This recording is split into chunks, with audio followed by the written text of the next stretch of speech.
بسم اللہ الرحمن الرحیم. میرے رفیق محترم حضرت مولانا ڈاکٹر یاسر ندیم واجدی دعوت برکاتہ العالیہ نے بہت قیمتی باتیں اگرچہ میں دیر سے آیا ہوں بیان فرمائی ہے. آخر میں جو ایک بات بیان فرمائی ہے کہ یہ جو 97% اسکول ہیں اس کے تعلق سے ایک بات معلوم کرنا چاہتا ہوں کہ آپ کا تجربہ ان میں علماء کے کام کرنے کے تعلق سے کیا ہو. کیا آپ کا تجربہ کہتا ہے کہ ہم لوگ ان کو اپنے انڈر میں کیسے لیں؟ ہم نے اپنی یہاں بہت سی مجلسوں کے تحت اسکولوں میں بات کی ہے لیکن وہ لوگ اس پر خاص توجہ نہیں دیتے. ہم چاہتے ہیں شہر کے علماء کے اسکول والوں اسکول میں جائیں، وقتاً فوقتاً وہاں پہنچے اور ان کو یہ فکر دلائیں کہ اسلامی ماحول بنایا جائے اور اسلامی فضا قائم کی جائے. اب وہ تو اپنا نظام مکمل ایک چلاتے ہیں اور اس میں دوسرے کی کوئی برداشت نہیں کرتے. اس کو کس طرح سے اختیار کیا جائے، کیا نافع عمل ہو اس طرح کا جو اس میں ہم کامیاب ہو سکتے ہیں. جزاکم اللہ خیرن. یہ چیز تو بہت مشکل ہے کہ کوئی چلتا ہوا ادارہ اسکول وہ یہ کہے کہ آپ ہماری سرپرستی کریں اور وقتاً فوقتاً یہاں آ کر ہمارے بچوں کی دینی تربیت کریں. ایسے ماحول میں کہ جہاں پر دینی بیداری خصوصاً اس ملک کی بات کر رہا ہوں اسکولوں میں اتنی نہیں ہے. اسی رمضان کا واقعہ ہے. میں مسجد میں تھا شکاگو میں، تراویح کے بعد تفسیر کا درس ہوتا تھا تو ایک صاحب آئے میرے پاس. وہ ایک اسکول کے بورڈ کے ممبر تھے، مسلمانوں کا اسکول تھا. وہ کہنے لگے کہ ہمارے ٹیچر نے کچھ لبرلزم کی باتیں اسکول میں پڑھائی ہیں اور جب ٹیچر سے بات ہوئی تو اس نے اپنی بات کا دفاع کیا. میں چاہتا ہوں کہ آپ ہمارے پاس آئیں اور ٹیچرز کو ٹرین کریں ان موضوعات پر. میں نے کہا ٹھیک ہے. اس کے بعد انہوں نے اپنے بورڈ سے بات کی کہ ہم فلاں مولانا کو اپنے یہاں لانا چاہتے ہیں ٹیچرز ٹریننگ کے لیے، لیکن اسکول کے بورڈ نے اس کی مخالفت کی. کہا کہ نہیں، ہمیں اس طرح کے افراد نہیں چاہیے. ایکسٹریمسٹ کا لفظ انہوں نے استعمال کیا کہ ہمیں ایکسٹریمسٹ نہیں چاہیے. ہمارے بچے پہلے سے ہی اعتدال پسند ہیں. انہوں نے لبرلزم کو اعتدال پسند سمجھا. اور یہ میں مسلم اسکول کی بات کر رہا ہوں، 100% مسلم اسکول. اور وہاں عام طور سے سمجھا جاتا ہے کہ بڑا دینی ماحول ہے. تو اگر یہ ممکن ایسی جگہوں پر نہیں ہے تو پھر ویسی جگہوں پر کہ جہاں مقصد اسکولوں کا تعلیم دینے سے زیادہ یہ ہو کہ کھانا کمانا کیسے ہے، یہ کیسے ممکن ہوگا. تو اس لیے اگر اس طرح کی کوئی کوشش جاری ہے وہ جاری رکھیں. اصل یہ ہے کہ جس طرح ہم مدرسے آسانی کے ساتھ یا کچھ مشکلات کے ساتھ قائم کر دیتے ہیں، اسکول بھی ہمیں ہی قائم کرنے ہوں. اور یہ ایک رات یا چند مہینوں، چند دنوں اور ہفتوں کا کام نہیں ہے. جس طریقے سے مدارس کی تحریک کو یہاں تک پہنچنے میں ایک عرصہ لگا، اسکول کی تحریک کو بھی ایک عرصہ لگے گا. اور آپ کے ساتھ اس طرح کے افراد ہوں گے جب آپ اسکول قائم کریں گے کہ جو اس فیلڈ سے آتے ہیں لیکن مانتے آپ کی ہیں. مثلاً آپ حضرات میں سے ایک بڑی تعداد اس سے واقف ہوگی کہ ابھی ہم نے ایک اسکول قائم کیا، تعارف میں بات ذکر کی گئی برہان اکیڈمی کے نام سے. تو ہمارے ساتھ کچھ افراد ہیں، ٹیم کے لوگ ہیں، اور ان کی ذہنی جو فکر ہے وہ ویسی نہیں ہے جو ایک عالم دین کی ہوتی ہے. ظاہر وہ عالم نہیں ہے. تو بعض مرتبہ مختلف موضوعات پر جب گفتگو ہوتی ہے تو اختلاف رائے بھی سامنے آتا ہے. تو میں نے ان سے ایک موقع پر ایک بات کہی. میں نے ان سے کہا کہ دیکھو بھائی، یہ ہے اسلامی اسکول اور یہ اسلامی اسکول فتوے کے مطابق چلے گا. میں نے یہ نہیں کہا کہ اسلام کے دین کے مطابق چلے گا، میں نے کہا فتوے کے مطابق چلے گا. اور مفتی میں ہوں، اس ٹیم میں مفتی میں ہوں، تو میں جو فتویٰ دوں گا اس کے اعتبار سے چلے گا. اب چونکہ یہ ٹیم میری منتخب کردہ ہے اور الحمدللہ اس آزادی کے ساتھ، ویژن اور مشن کے ساتھ ہم لوگ یہ کام کر رہے ہیں تو ہمیں وہ پریشانی الحمدللہ نہیں آ رہی ہے. تو اگر A to Z، الف سے یا تک نظام آپ کا ہے، جگہ آپ کی ہے. اسی لیے میں نے دو چیزیں ذکر کی، مینجمنٹ اور فنڈنگ. ٹھیک ہے. ایک صاحب نے ایک انگریزی کہاوت ہے وہ ذہن میں آئی، پاور اسٹاپس ویئر دا بک از، یعنی طاقت وہاں ہے جہاں پیسہ ہے. بھائی جو فنڈنگ لا رہا ہے، جو ادارے کو چلانے کے لیے وسائل مہیا کر رہا ہے، تو مینجمنٹ بھی اسی کا ہے، بات بھی اسی کی ہے. تو آپ اپنے ادارے قائم کریں، اپنے اسکول قائم کریں، اور اگر مان لیجیے آپ کے پاس جگہ چھوٹی ہے، مثلا آپ اگر اس جگہ اسکول قائم کرنا چاہیں تو ہو سکتا ہے کہ 8ویں کلاس تک قائم کر سکیں، لیکن شاید 12ویں کلاس تک قائم کرنا مشکل ہوگا. لیکن اس ملک میں ایک آسانی بہت زیادہ ہے جو دوسرے ملکوں میں نہیں ہے، وہ یہ ہے کہ آپ کسی بھی کمرے میں کوچنگ سینٹر قائم کر سکتے ہیں. آپ اور اس وقت ٹیوشن کی، کوچنگ سینٹر کی کتنے ادارے آپ کے شہر میں ہوں گے آپ گن بھی نہیں سکتے. اور ہر وہ بچہ جو اسکول جاتا ہے وہ کوچنگ سینٹر بھی جاتا ہے، وہ ٹیوشن کے لیے بھی جاتا ہے. تو آپ اپنے مینجمنٹ میں ایک اچھی کوالٹی کا کوچنگ سینٹر اگر قائم کریں جس میں آپ پڑھانے والے نہ ہو، پڑھانے والا وہ ہو کہ جس کو اس فیلڈ کی مہارت ہے، وہ آپ سے پڑھتا ہو، وہ آپ کا پروردہ ہو، تو آپ دیکھیں گے کہ نظام بدل جائے گا. یعنی لوگوں کے جو احوال ہیں وہ بڑی تیزی کے ساتھ بدلیں گے. السلام علیکم.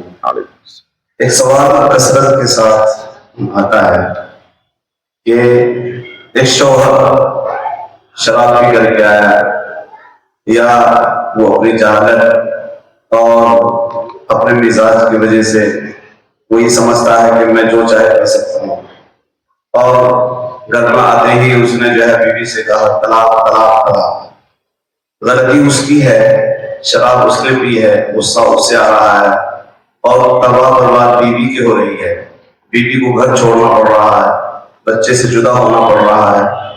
تو اس وقت پیدا ہوتا ہے کہ جیسے نکاح کے وقت دونوں کی مرضی کا دخل تھا، کیا ایسا نہیں ہو سکتا ہے کہ طلاق کے وقت بھی جب تک دونوں کی رضامندی شامل نہ ہو طلاق کا وقوع نہ ہو؟ اگر دونوں کی رضامندی شامل ہو جاتی تو یہ جو جہالت اور یہ جو اس نے غلطی کی ہے شراب پینے کی یا بداخلاقی کی بدتمیزی کی، یہ بات مطلب ہے کہ اس کی وجہ سے گھر تباہ برباد نہیں ہوتا. جزاکم اللہ خیرن. یہ ایک اہم سوال ہے اور اس کا جواب تفصیل طلب ہے. بنیادی جو خرابی ہے اس طرح کے جب واقعات ہوتے ہیں وہ یہ ہے کہ ہم کہنے کو تو مسلمان ہیں لیکن معاشرہ اسلامی خطوط پر استوار نہیں ہے.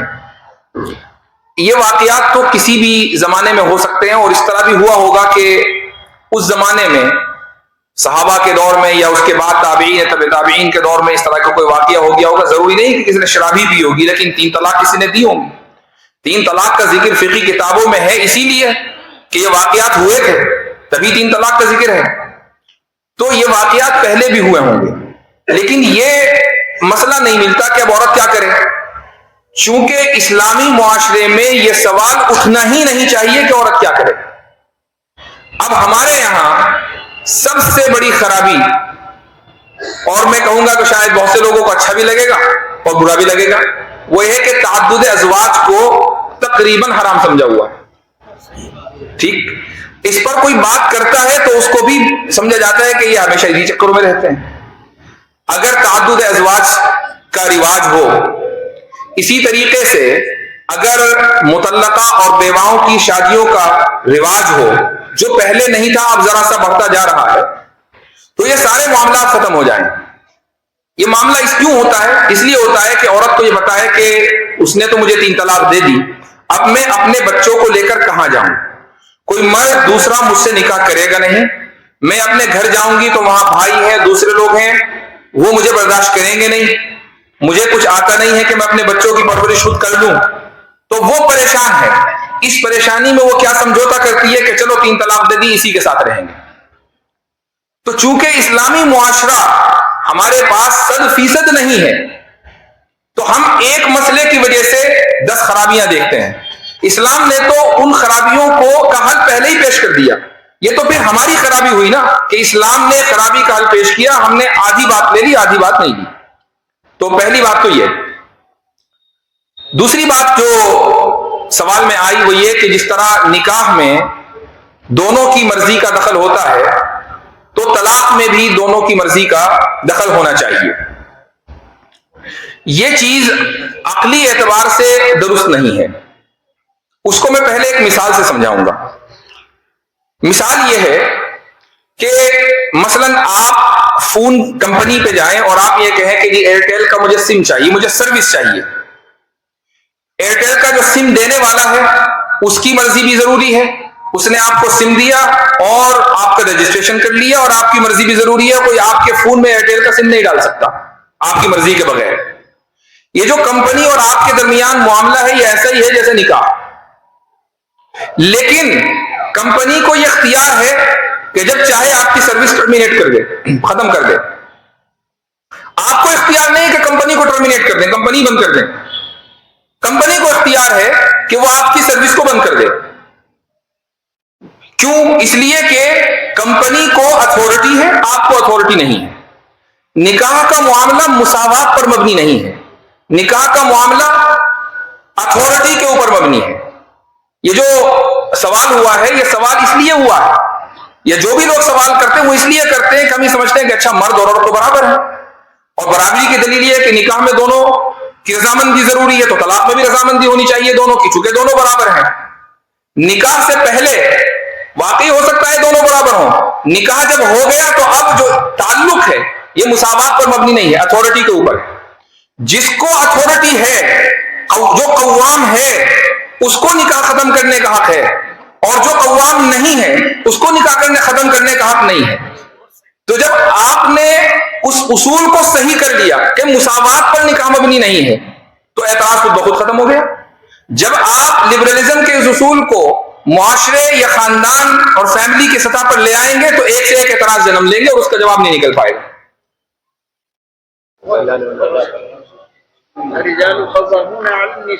حلالہ کو عقلی طور پر سمجھائیں۔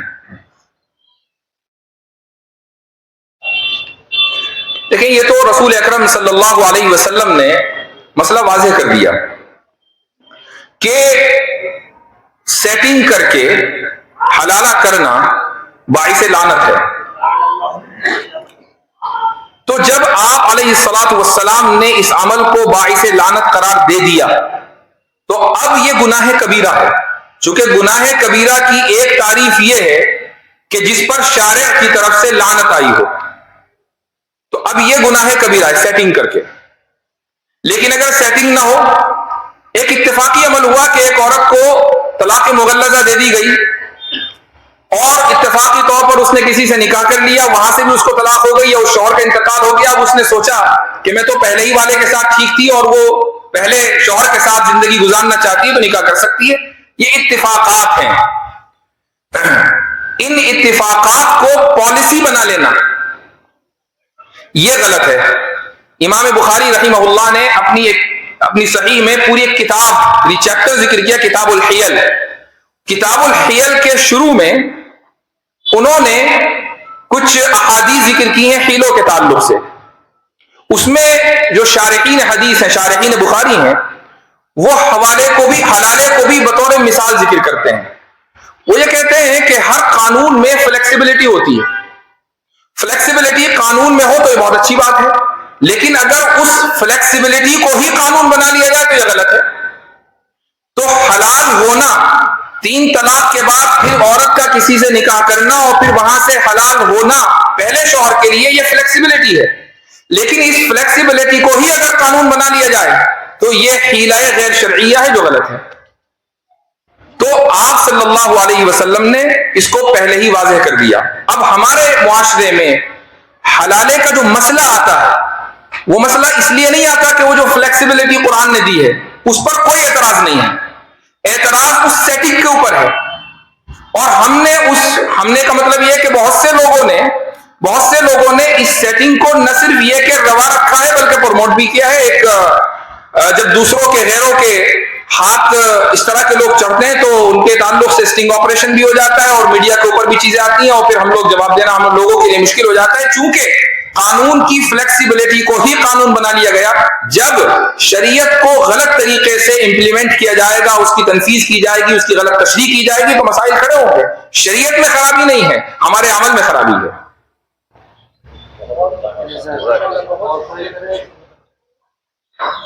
بہادر کو شکل میں پروگرام کرتے ہیں انشاءاللہ۔ اس مرتبہ 28 جنوری 27 رجب بروز منگل صبح سے مغرب تک ہمارے پروگرام ہے، تو محاضروں کی شکل میں پیش کیا جائے۔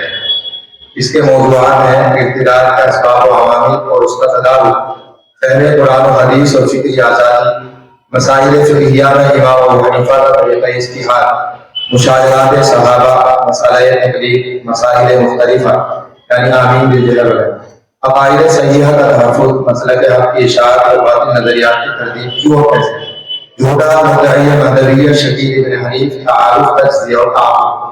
اس کے اندر حضرت مولانا مفتی رفاقت حسین صاحب استاد دارالعلوم وقت، حضرت مولانا مفتی رسالت حسین صاحب استاد جامع مسجد امروہہ، مفتی مشاہد الاسلام وہ بھی وہیں کے استاد ہیں، مفتی نظام الدین، مفتی فضیل صاحب یہ خادم الاسلام کے اساتذہ ہیں، مولانا سہیل صاحب باغوانی میں استاد ہیں، اور ایک میرا بھی اس کے اندر یہ مقالہ ہے۔ یہ حضرات تشریف لائیں گے اور اپنا مقالہ آپ حضرات کی خدمت میں پیش کریں گے۔ آپ سے درخواست ہے کہ اس تعلیم میں ضرور تشریف لائیں۔ کوئی ساتھی سوال کرنا چاہتے ہیں؟ جو ساتھی سوال کرنا چاہتے ہیں؟ السلام علیکم ورحمۃ اللہ۔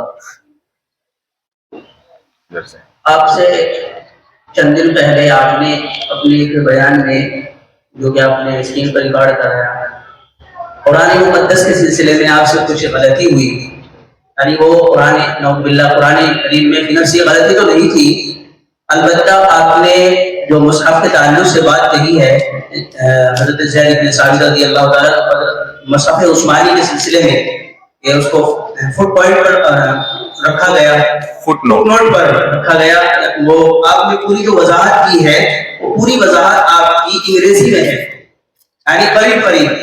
اچھا، تو میں ضروری سمجھ رہا ہوں اس چیز کو کہ آپ اس کو جو ہے اس مجمع کے سامنے آپ نے یہ بات رکھی اس میں باقاعدہ کہ میری اس ریکارڈنگ کو اور میرے اس بیان کو شیئر کر دیا جائے اور تمام اس کو پھیلا دیا جائے، کیونکہ اللہ نے آپ کو داعی حق بنایا ہے اور میرا آپ کے والد سے الحمدللہ ایک اچھا تعلق بھی رہا ہے، اللہ ان کو غریب رحمت فرمائے، تو آپ اس کو واضح فرما دیں۔ اچھا، یہ ایک تو یہ سوال ہے، اور دوسرا ایک سوال پرچی پر آیا کہ انسانیت ہی سب سے بڑا مذہب ہے، یہ بات کہاں تک درست ہے اور کہاں تک غلط ہے؟ یہ غلط ہے اور درست کہیں تک بھی نہیں ہے، اور اس کی وجہ یہ کہ انسانیت نام کا کوئی مذہب دنیا میں نہیں ہے، مذہب صرف ایک ہے۔ جب مذہب ہم بولتے ہیں تو عرفی معنی دین کے ہیں، ان الدین عند اللہ الاسلام، ان الدین عند اللہ الانسانیہ نہیں ہے، اسلام ہے، اور اسلام کے معنی آتے ہیں اپنے آپ کو، اپنی مرضی کو خدا کی مرضی کے تابع کر دینا، یہ اسلام ہے۔ تو جب ہم یہ کہتے ہیں انسانیت سب سے بڑا مذہب ہے، تو لفظ انسانیت اردو زبان میں رحم دلی اور اسی طریقے سے دوسرے لوگوں کی باتوں کو قبول کرنا، ان سب معنوں میں استعمال ہوتا ہے۔ تو رحم دلی اسلام کا ایک اہم جز ہے، یہ تو کہا جا سکتا ہے، بلکہ اسلام ہی کا جز ہے۔ یعنی رحم دلی کے بھی اصول و ضوابط ہیں کہ کہاں رحم دلی دکھانی اور کہاں نہیں۔ یہ چیز بھی آپ صلی اللہ علیہ وسلم نے اپنی احادیث مبارکہ کے ذریعے بالکل واضح طور سے بیان کر دی ہے۔ تو انسانیت یعنی رحم دلی اسلام کا جز ہے، لیکن یہ کہنا کہ انسانیت ہی مذہب ہے، یہ ایک غلط نعرہ ہے۔ یہ نعرہ ہیومنزم سے چلا ہے، اور ہیومنزم لبرلزم کی ماں ہے، یعنی لبرلزم جہاں سے نکلا جس نظریے سے اس کو بولا جاتا ہے ہیومنزم، اور ہیومنزم کا یہ نعرہ ہے کہ انسانیت سب سے بڑا مذہب ہے، تو تمام لوگوں کو انسانیت پر عمل کرنا چاہیے، نہ کہ کسی مذہب پر، یہ مطلب ہے اس کا۔ تو بعض حضرات کسی غلط فہمی میں یا اس پس منظر سے ناواقفیت کی بنا پر اس طرح کے جملے کہہ دیتے ہیں، تو معذور ہیں جب تک کہ ان کو اس کی اطلاع نہ ہو، لیکن یہ ضروری ہے کہ اس طرح کے افراد کے جو یہ جملے کہتے ہیں ان کو اس سے باخبر کرایا جائے کہ اس کا پس منظر کیا ہے۔ تو پہلی بات تو یہ۔ دوسری بات، ہمارے برادر عزیز نے جو یہ کہا کہ ایک موقع پر مجھ سے کسی بات پر کوئی غلطی ہوئی تھی جس سے میں نے رجوع کیا، تو چونکہ انہوں نے سوال پوچھا ہے، حالانکہ وہ موضوع سے متعلق نہیں، لیکن میں پھر بھی مختصراً بیان کر دیتا ہوں۔ میں قرآن کی تدوین کے تعلق سے گفتگو کر رہا تھا، اور سوال مجھ سے ہوا، تو حضرت ابوبکر صدیق رضی اللہ عنہ نے جو مصحف بلکہ صحف جمع کرائے تھے، تو اس میں 7 احرف کے لیے جو طریقہ اختیار کیا تھا وہ یہ تھا کہ اوپر متن میں مثلاً ایک قرات میں وہ آیت لکھی ہوئی ہے، اور پھر نیچے حاشیے میں اس کو دوسری قرات میں لکھ دیا گیا۔ لیکن پھر حضرت عثمان، سیدنا عثمان بن عفان رضی اللہ عنہ نے جو مصحف جمع کرایا. یہ صحف نہیں ہے، یہ مصحف ہے، دونوں میں فرق ہے. تو حضرت عثمان ابن عفان نے جو مصحف جمع کرایا، اور یہ بھی زید بن ثابت رضی اللہ عنہ کی کارکردگی میں اور ان کی سرپرستی میں 12 افراد کی ٹیم تھی، اور انہوں نے اس کو دوبارہ جمع کیا. تو ویسے تو یہ جمع علامتی ہی تھا، یعنی ایسا نہیں تھا کہ پچھلی مرتبہ جب جمع ہوا تھا تو کچھ آیتیں رہ گئی تھی جن کو اب اضافہ کیا گیا، یا کچھ آیتیں ایسی تھی جو آیتیں نہیں ہونی چاہیے تھی، نہیں، بلکہ وہی جو کتو ہوا. البتہ اس میں ایک چیز جو نئی تھی وہ تھی رسم عثمانی. اور رسم عثمانی کا مطلب یہ ہوتا ہے کہ قرآن کریم کے بہت سی آیات کو اس طریقے سے لکھا گیا کہ مختلف قراتیں اس میں پڑھی جا سکیں. جیسا کہ مالکی کو میم الف لام کاف نہیں بلکہ میم لام کاف لکھا گیا، تو وہ مالکی بھی پڑھا جا سکتا ہے اور ملکی بھی پڑھا جا سکتا ہے. اس طریقے سے بہت سارے الفاظ ہیں. حضرت مفتی شفیع عثمانی رحمہ اللہ نے معارف القرآن کے شروع میں سبعۃ احرف کی جو تشریح کی ہے وہاں پر ان کو دیکھا جا سکتا ہے. تو مجھ سے یہ غلطی ہوئی تھی کہ صحف ابی بکر میں جو طریقہ اختیار کیا گیا، میں نے غالباً کسی موقع پر یہ کہہ دیا کہ مصحف عثمانی میں یہ طریقہ اختیار کیا گیا تھا، جبکہ یہ طریقہ نہیں تھا، بلکہ رسم عثمانی اس طریقے سے تھا کہ مختلف قراتوں کو ایک ہی لفظ میں پڑھا جا سکتا ہے.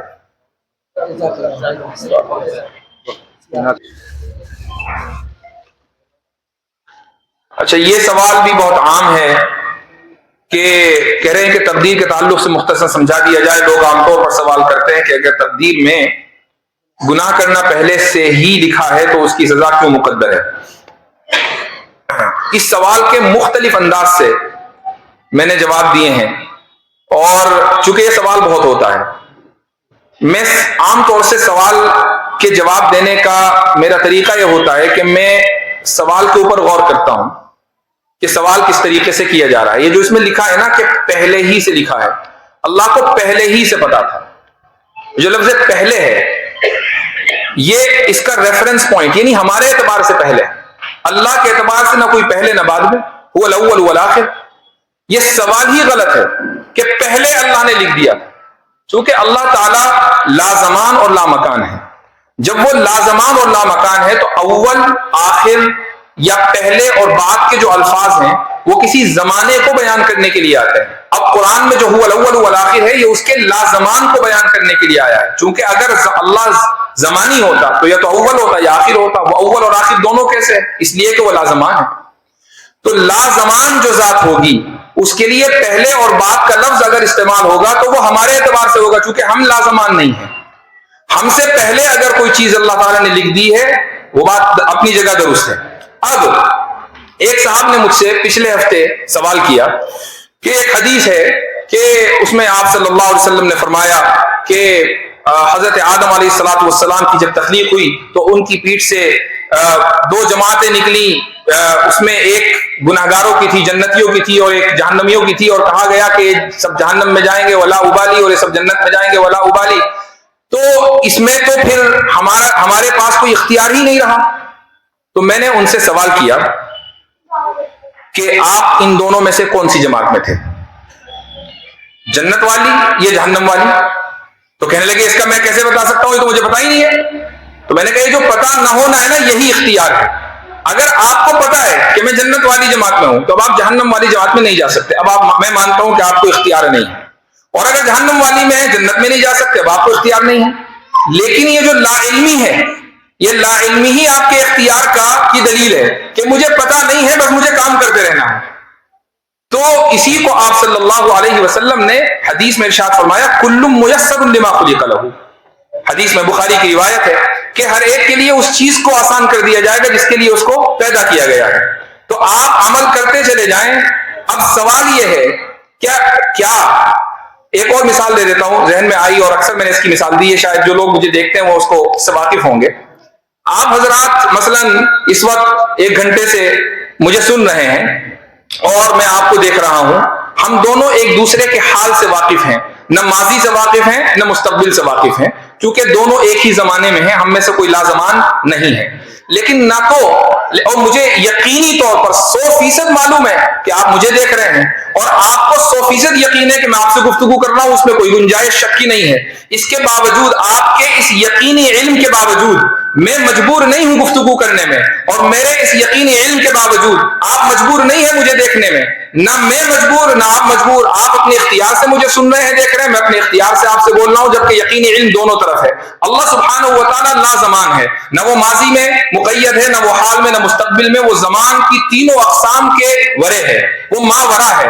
وہ ہمارے ماضی, حال اور مستقبل تینوں سے اسی طریقے سے واقف ہے, بلکہ اس سے زیادہ جتنا ہم ایک دوسرے کے حال سے واقف ہیں. تو اگر ہم اس واقفیت کے باوجود مجبور نہیں ہیں, تو اللہ سبحانہ و تعالیٰ اگر ہمارے ماضی, حال اور مستقبل سے واقف ہو تو ہم مجبور کیسے ہو سکتے ہیں؟ جزاک اللہ. اب مولانا اظہار الحق صاحب سے, حضرت مولانا سیف اللہ صاحب سے اب حضرت تشریف رکھیں کہ آپ حضرات ہم تمام علماء میرٹھ کی طرف سے حضرت کے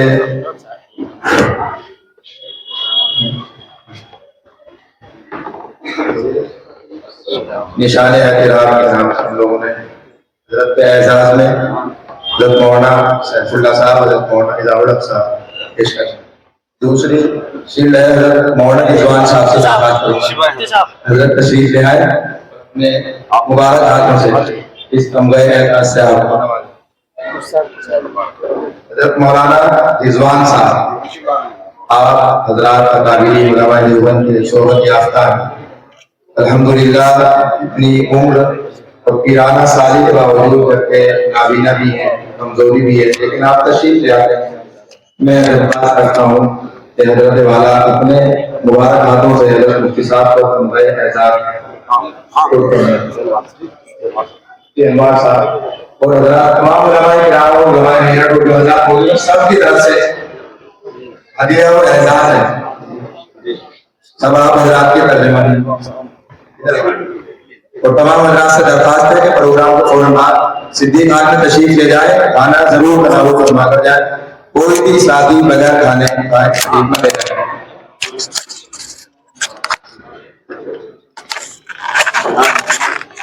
ذرا سا کیمرے کے سامنے سے تھوڑا سا.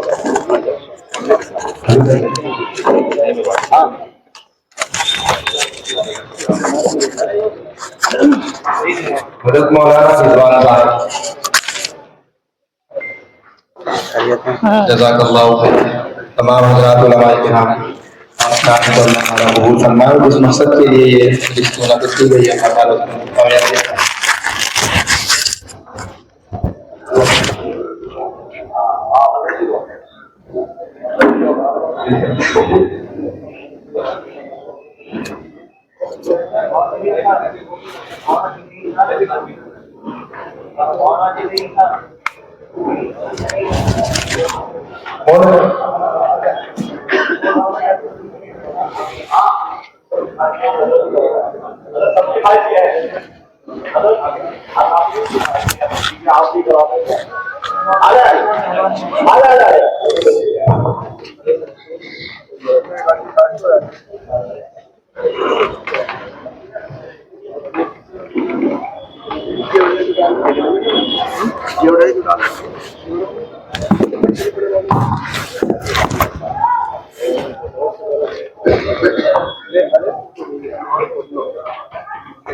اللهم صل على سيدنا محمد وعلى آل سيدنا محمد كما صليت على إبراهيم وعلى آل إبراهيم إنك حميد مجيد. اللهم بارك على سيدنا محمد وعلى آل سيدنا محمد كما باركت على إبراهيم وعلى آل إبراهيم إنك حميد مجيد. ربنا آتنا في الدنيا حسنة وفي الآخرة حسنة وقنا عذاب النار وقنا عذاب القبر وقنا عذاب الحشر. اللهم إنا نسألك من خير ما سألك نبيك ورسولك صلى الله عليه وسلم. اللهم إنا نعوذ بك من شر ما استعاذك نبيك ورسولك صلى الله عليه وسلم. اللهم إنك عفو تحب العفو فاعف عنا يا كريم. اللهم إنك عفو تحب العفو فاعف عنا يا غفور یا کریم یا رحمان یا رحیم. اے اللہ ہمارے یہاں جمع ہونے کو قبول فرما. الہ العالمین جو باتیں کہی گئی ہیں ان باتوں پر عمل کرنے اور ان کو سمجھنے کی توفیق عطا فرما. الہ العالمین ہم سب کو دین کی خدمت کے لیے قبول فرما, دین کے دفاع کے لیے قبول فرما. الہ العالمین فتنوں کے ان دور میں ان حالات میں ہمارے نوجوانوں کے ایمان کی حفاظت فرما۔ الہ العالمین نبی کریم صلی اللہ علیہ وسلم کے لائے ہوئے راستے اور بتائے ہوئے طریقے پر عمل کرنے کی توفیق عطا فرما۔ الہ العالمین ہمارے بہت سے نوجوان شکوک و شبہات کا شکار ہیں، اے اللہ ان کے ایمان کی سلامتی۔ الہ العالمین ہماری بچیوں کی عصمت اور ان کی عفت کی حفاظت۔ الہ العالمین ان سب کا ہم سوال کرتے ہیں۔ الہ العالمین یہاں پر علماء کرام موجود ہیں، الہ العالمین جو علماء اتنے سالوں سے خدمت انجام دے رہے ہیں، اللہ ان کی خدمات کو قبول فرما، اس ادارے میں برکت پیدا فرما۔ اس طرح کے جتنے بھی ادارے ملک کے طول و عرض میں بلکہ پوری دنیا میں چل رہے ہیں، اے اللہ ان اداروں کو قبول فرما، ان اداروں کی خدمات کو قبول فرما، دین کے انقلاب کی حفاظت فرما۔ جو نظریں انقلاب کی طرف دیکھ رہی ہیں، اے الہ العالمین ان نظروں کو اندھا کر دے۔ سبحان ربک رب العزة عما یصفون وسلام علی المرسلین والحمد للہ رب العالمین۔